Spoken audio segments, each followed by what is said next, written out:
Halo semuanya, Assalamualaikum warahmatullahi wabarakatuh. Balik lagi di channel YouTube aku. Kali ini aku bakal ngasih tahu ke kalian cara untuk mendaftar BUMN tahun ini ya guys.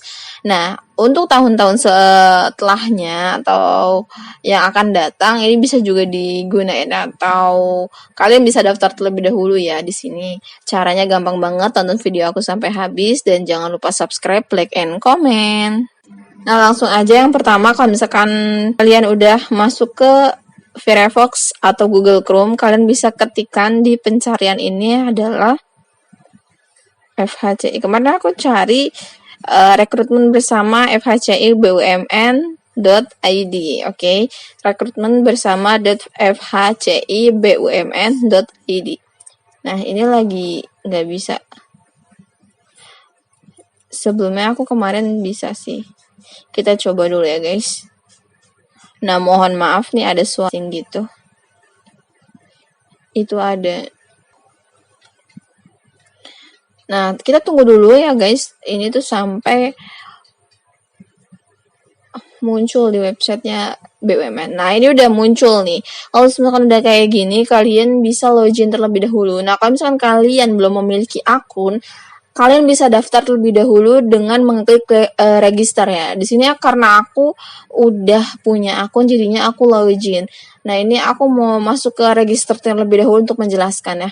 Nah, di sini akan kalian disuruh untuk mengisi nama lengkap, email, password, KTP-nya. Terus juga kita harus melakukan konfirmasi alamat email dan konfirmasi password. Dan jangan lupa juga untuk memasukkan captcha-nya. Nah, kalau misalkan udah seperti itu, kalian bisa masuk aja atau masuk kayak kalau misalkan udah ada gitu ya. Di sini kan aku udah ada. Sebentar ya guys. Aku login terlebih dahulu dan verifikasi akunnya berhasil. Nah, kalau misalnya udah, gimana sih caranya nih untuk mendaftar gitu ya? Untuk mendaftar lowongan-lowongan yang ada di BUMN.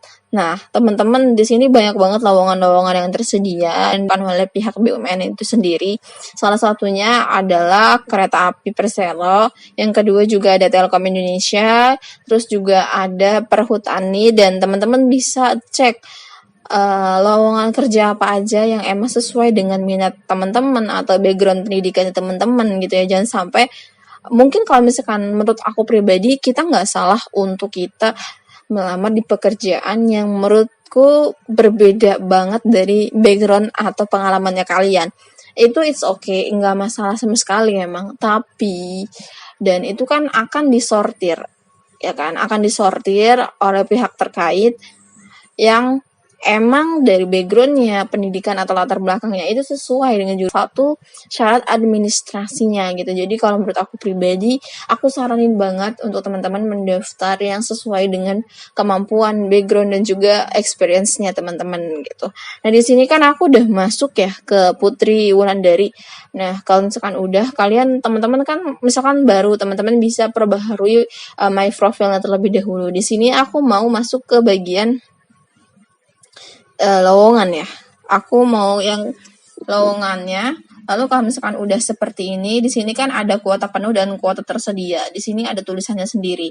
Nah, kalau misalkan otomatis ya kuota tersedia itu kayak udah termasuk apa aja sih yang kuota tersedianya. Di sini adalah ada salah satunya adalah data scientist dari PT Waskita Karya.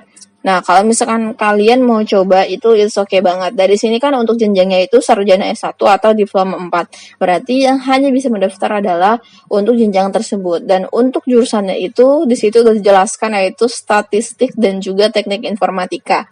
Nah, ini juga bagus banget ya kalau data scientist. Aku juga tertarik. Aku sempat tertarik untuk bisa bekerja di data scientist. Tapi aku agak pusing juga sih karena emang pelajarannya agak rumit gitu. Tapi it's okay. Nah, yang kedua kalian bisa cari di sini kan misalnya kalian jenjangnya apa sih? Jenjangnya misal D3. Kalian bisa pilih aja di sini D3 misalnya. Kak, aku misalkan kuliahnya tuh nggak sampai S1 Kak, D3 apakah bisa atau enggak? Nah, di sini ada beberapa lowongan pekerjaan untuk D3 gitu. Jadi kalian nggak usah takut untuk ngecoba karena ya jasanya for everything aja. Jadi kayak bilang iya aja untuk segala sesuatunya gitu. Kenapa harus takut? Karena kita nggak pernah tahu apa yang akan terjadi di depan gitu ya. Nah, di sini udah banyak banget ya. Di sini aku kemarin udah sempat juga mendaftar di bagian staf administrasi keuangan untuk Perum Perhutani. Jadi kalian bisa coba-coba daftar juga kayak aku. Misalnya seenggaknya kalau misalnya kita gagal pun kita mendapatkan pelajaran dalam kegagalan itu. Jadi itu nggak masalah banget ya teman-teman. Nah, Kak, ini kan cuma jenjang D3, Kak. Kalau misalkan aku mau cari yang emang jurusannya sesuai dengan jurusan aku, berarti kalian bisa cari di jurusan. Di sini ada kan accounting misalnya. Di sini nggak ada explore-nya, berarti itu nggak ada lowongan pekerjaan untuk akuntansi di jenjang D3 gitu ya. Kalian paham ya? Dan ini bisa disesuaikan aja. Oke, berarti kalau misalkan nggak ada di sini berarti emang nggak ada pilihannya. Misalnya aku tadi kan tampilkan semua. Aku mau pilih salah satunya adalah Perum Perhutani. Di sini kan ada detailnya, kalian bisa klik di bagian detail. Nah, kalau misalkan udah seperti ini, di sini udah kelihatan ya pendaftarannya udah 1.500 guys. Dan kuotanya itu 800, berarti sisa 300 lagi loh. Nah, di sini kalian bisa klik aja misalkan lamar posisi. Sebelumnya kemarin aku udah sempet juga sih, tapi masih ada yang kurang ya, yaitu foto diri dan dokumen kelengkapannya. Nah, di sini aku mau lengkapi CV aja gitu. Nah, kalau misalnya udah, kalian bisa masukkan ke pendidikan aja ya guys. Nah, misalkan udah semuanya, kalian udah lengkapin nih semuanya, kalian bisa save aja. Nah, kalau misalkan udah, nanti otomatis dokumen kelengkapannya itu kalian juga jangan lupa untuk diisi semua gitu. Di sini aku ada yang belum diisi ya, yaitu dari surat rekomendasi sih sebenarnya. Jadi kenapa kemarin aku udah browsing atau menseleksi data-data yang emang diperlukan dalam data pendukung untuk lamaran BUMN ini. Cuma ada beberapa berkas yang emang itu nggak bisa untuk cepat-cepat untuk di scan atau minta tanda tangannya dulu gitu untuk surat rekomendasinya. Jadi aku memutuskan untuk nanti dulu untuk data pendukung. Nah, habis itu besoknya aku buka lagi dan itu emang otomatis hilang gitu. Jadi kayak emang data-data itu seperti itu ya sistemnya yang sudah ditetapkan oleh si pihak terkait gitu. Dan nanti kan misalkan udah semuanya biasanya itu udah masuk ke tahap kalian tuh udah melamar di posisi ini gitu teman-teman. Nah, semoga cara-cara ini bermanfaat, semoga dapat membantu ya teman-teman. Mungkin cukup sekian penjelasan mengenai cara melamar BUMN menurut aku. Semoga ini bermanfaat.